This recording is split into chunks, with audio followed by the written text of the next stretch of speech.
Good morning, class 10th. I welcome you all to yet another class of the subject SST. In this class, we are going to continue with the first chapter of your economics portion, that is development. In our last few classes, we have already studied that what do we mean by development and how it is different from that of the growth. Then we have seen that how the development can be different for different people coming from different walk of life. We have also studied that how that the goal of development can vary from person to person according to his personal needs. Then after that we have studied the development on the national basis, that is the national development.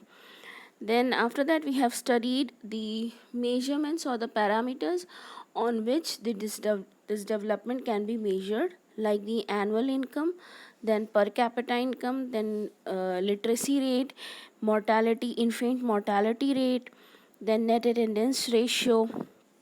Then after that we have studied about the HDI, that is Human Development Index, in our last class. In our last class, we have already started the topic, that is the sustainable development. So, let's start with the same topic. We have to extend the discussion of the same topic of the sustainable development. Sustainable development. I have already told you that sustainable development is such kind of a development which says that the development should go on for a longer period of time.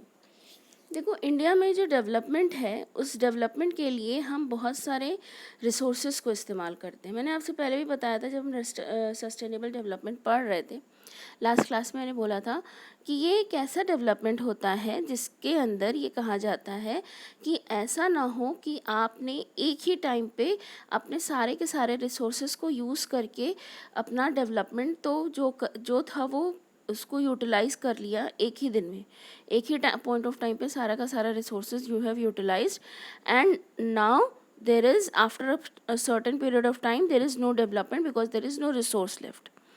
तो हमारे यहाँ अब जैसे जब शुरुआत में हमारे यहाँ इंडिया जब इंडस्ट्रियल रिवोल्यूशन के फेज़ में था, तो इन दैट फेज़ हमारे यहाँ जो हमारे नेचुरल रिसोर्सेज थे they were being exploited very badly.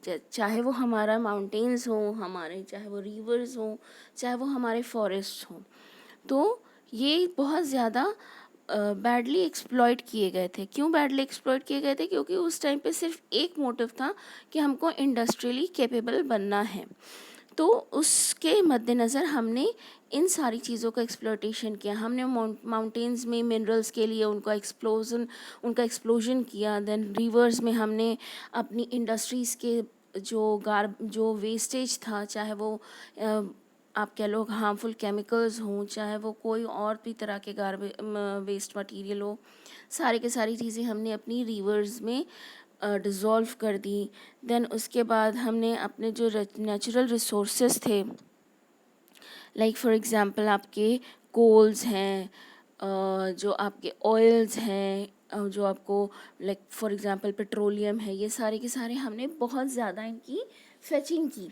तो उससे क्या हुआ कि हमारा जो रिजर्वॉयर था, देखो जो हमारी अर्थ में इन सारी चीज़ों का रिजर्वॉयर है, नो डाउट. हमको ये सारी की सारी चीज़ें, इनको हम कह सकते हैं कि ये रीन्यूएबल रिसोर्सेज हैं. जैसे आपका कोल है, पेट्रोलियम है, मिनरल्स हैं, दे आर रीन्यूएबल रिसोर्सेज. लेकिन to a certain point of time ही हम इनको कह सकते हैं. क्यों?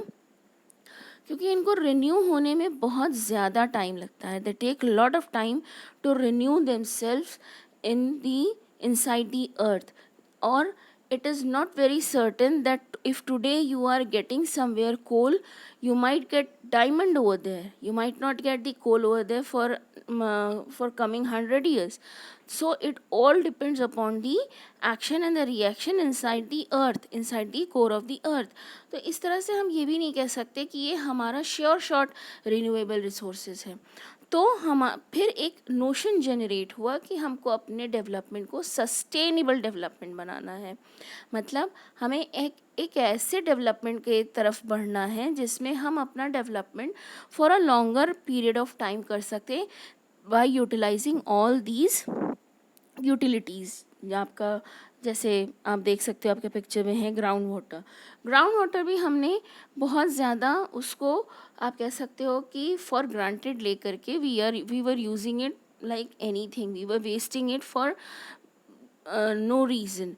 तो जब हमारे अंदर हमारे बीच में ये नोशन जनरेट हुआ कि we have to move towards the sustainable development, उस कंडीशन में जो ग्राउंड वाटर था उसके लिए भी हुआ कि आपको जो आप ग्राउंड वाटर की फेचिंग कर रहे हो तो उससे क्या हो रहा है कि जो वाटर टेबल है वो नीचे जा रहा है। वाटर टेबल आपका जो upper most layer of the water beneath the earth surface, तो उससे वाटर टेबल नीचे जाने की वजह से बहुत सारे ऐसे जगह हैं जहाँ पर धीरे धीरे नदियाँ सूखने लग रही हैं।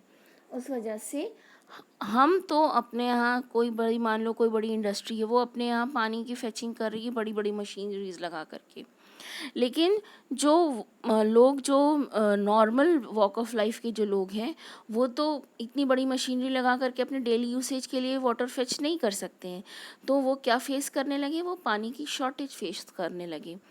तो इस चीज़ को रोकने के लिए गवर्नमेंट ने भी बहुत सारे कदम उठाए कि हमको अपना जो डेवलपमेंट है, ऐसा नहीं हो कि हमें एक ही दिन डेवलपमेंट करके बाकी दिन हमें बैठे रहना है। हमें ऐसा डेवलपमेंट करना है कि जो हमारा डेवलपमेंट लगातार चलता रहे, और इसलिए हमें अपने जो नेचुरल रिसोर्सेज हैं इंक्लूडिंग दी वाटर, उसको हमें प्रिजर्व करना है। देन आफ्टर दैट बहुत सारे ऐसे नेचुरल रिसोर्सेज हैं जो कि आप कह सकते हो कि they are exhaustive natural resources, मतलब वो ख़त्म हो जाएंगे कुछ दिन के बाद। उनका जो यूसेज है, हम अगर जिस रफ्तार से कर रहे हैं, with the pace we are using it, after a certain period of time that will going to end. For example आप ये टेबल देख सकते हो, in this it is written in Middle East the reserve is of 803 barrels of crude oil, which will going to last for 69.9 years only. Then United States of America 48 million barrels, it will going to last for 10.6 years only. Then for all over the world it is 1691.5 and it will going to last for 50.6 years. अब देखो ये सारे के सारे जो resources हैं ये non renewable resources हैं, एग्जॉस्टिंग रिन्यूएबल रिसोर्सेज है। फिर मैं ये कहूँगी कि देखो यहाँ पर ये रिन्यूएबल रिसोर्सेज हैं, but you might not know कि आपकी जो अर्थ है वो नेक्स्ट टाइम आपके जो रॉक्स हैं उन पे प्रेशर लगा करके what it will going to produce in the next phase. It might अभी जहाँ पर मार्बल हो रहे हैं, हो सकता है वहाँ पे पाउडर स्टोन होने लगे। अभी जहाँ पर चॉक हो रहा है, चॉक जहाँ पे फॉर्म हो रही है, हो सकता है कि वहाँ पर आपका मार्बल फॉर्म होने लगे। तो you might not know because nature is all about uncertainty. To this we come to an end of this chapter. For the question answers, you will going to be provided with the answer sheets in your respective WhatsApp classes. For next chapter, we will going to meet up in our next class. Thank you so much. Have a great day ahead.